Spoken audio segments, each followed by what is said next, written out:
And we're looking at from left to right. I'm Jim Garman.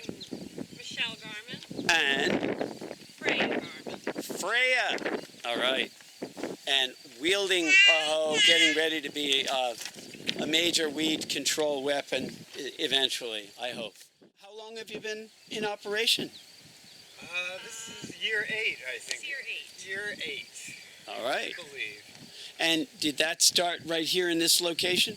It started in a very small portion of this location, yes, and kind of took off from there. Actually, it's pretty interesting. One of the plots we'll look at, we really haven't been on in 7 or 8 years, and it feels really weird to Sort of where it all started.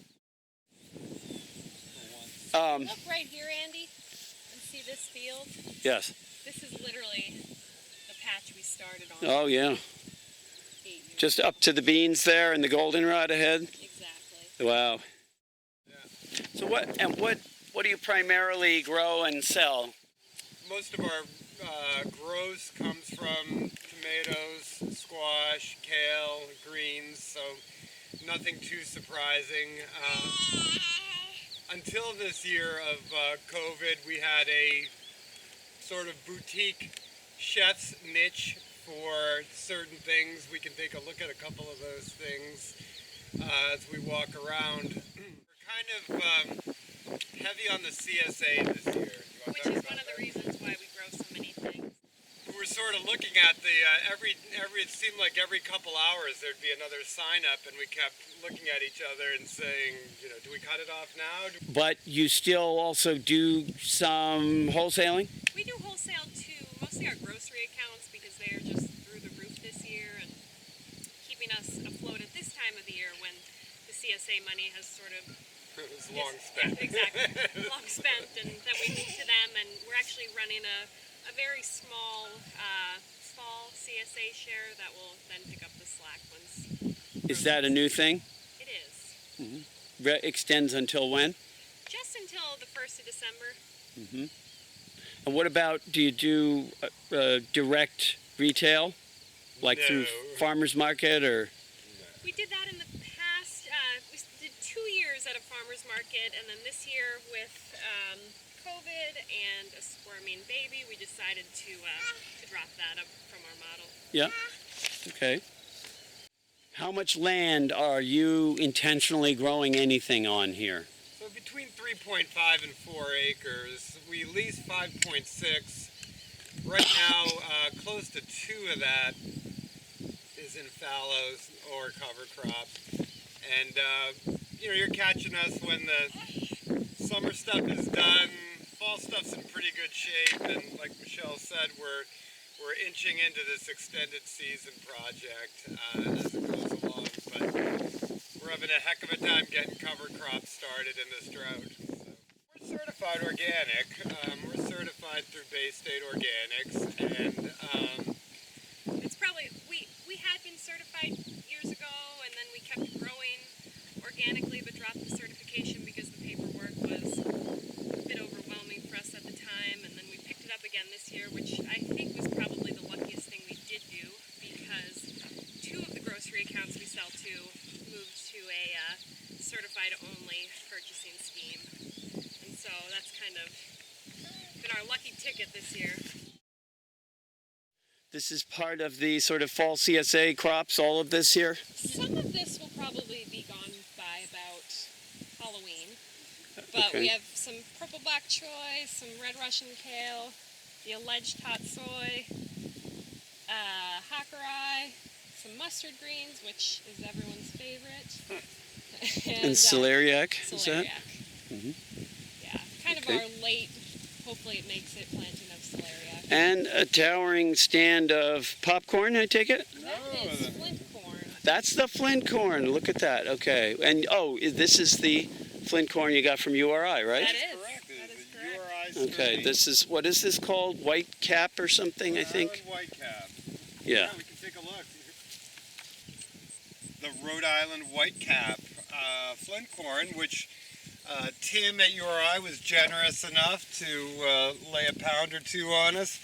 we've never grown it before. We're not really corn growers, and so we don't really know if it's ready or not, but it is such a cool, whoa, geez, such a cool Clearly a looking, novice. yeah, clearly I'm a novice, but such a cool looking, look at that, that's crazy.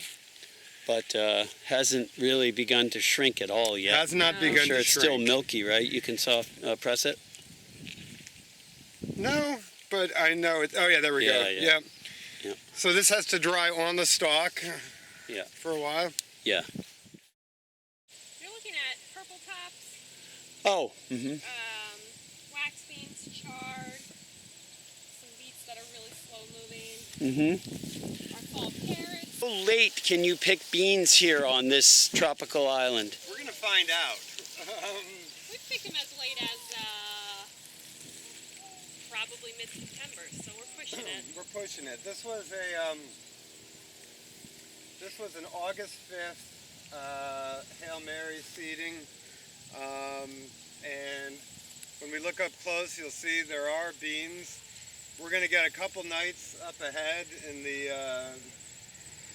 high 40s, but daytime temps are still around 70s, so we're just kind of keeping our fingers crossed that they come through for us. What about soil moisture? Are you watering? Oh yeah, yeah. We're Oh, you are? Okay. Yeah, we're- Do you have drip under there? Yep. Oh, wow. Yeah. So, and what is, this is this Newport silt loam, or is it some, It is Newport silt loam. That's exactly right. Okay. But it's got a high percentage of sand in it too. Okay. So, so it drains pretty well, so water is always a challenge for you, I take water it. is always a challenge for us, especially this summer. Which I You're- read, and it must be true because it was in the Guardian, was the hottest summer on record in North America. So There you have it. it's recorded time. And pretty darn dry here in southern New England. Yep.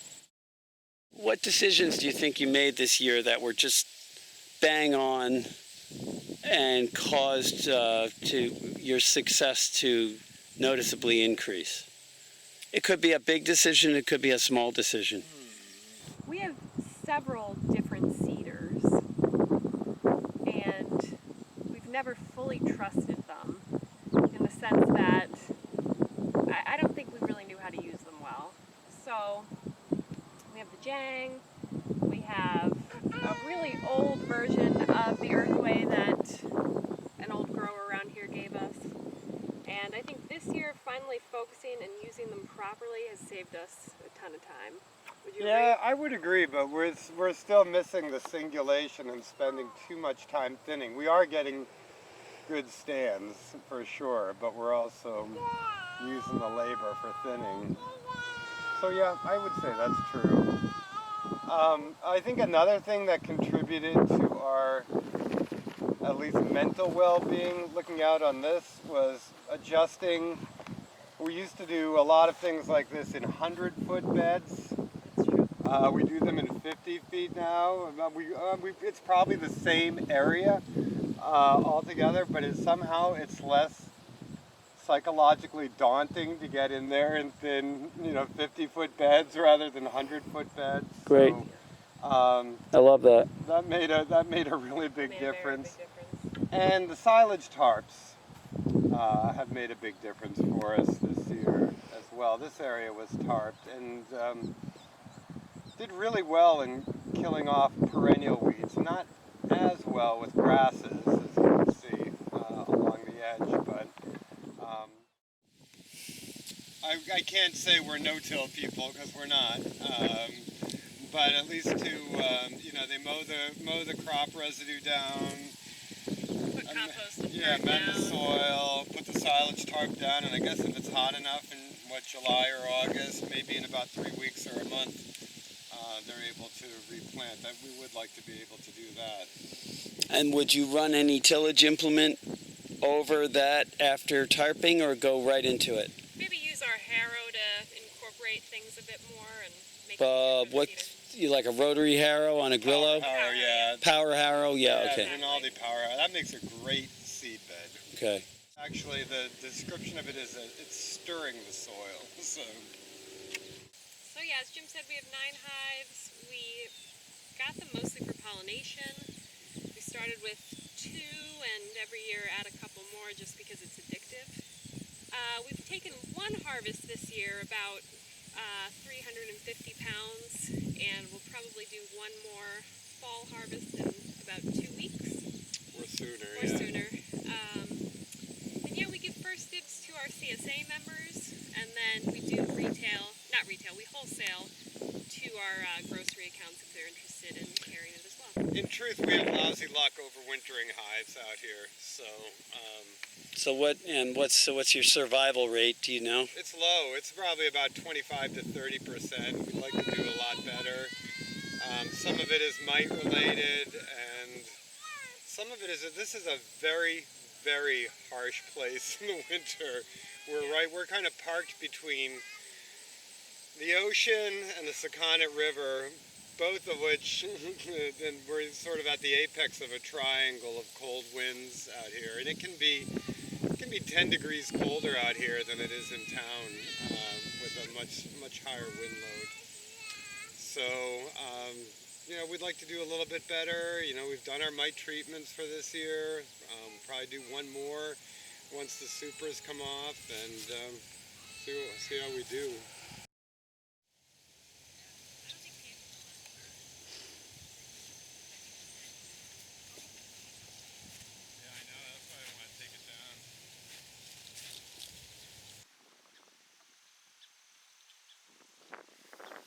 I do like the manageability of your beds, the length.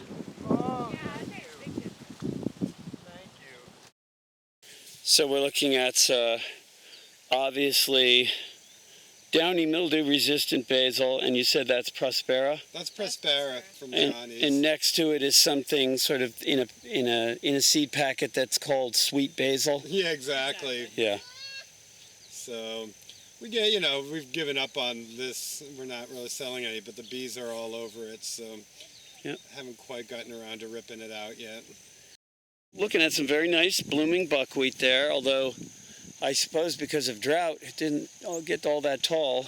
No, it actually, in accordance with the extension agent's recommendation, we put down 50 pounds of N to get it started, and it never really got as high as it should have, but it's okay. It's doing its job. Well, again, the extension agent might tell you that it's not because of your lack of fertilization, because they're quite green, but lack of water. Yeah, it took about how many weeks for that to germinate? It took a long time, in the middle of the summer, for it to germinate. So Oh yeah, it took a long time.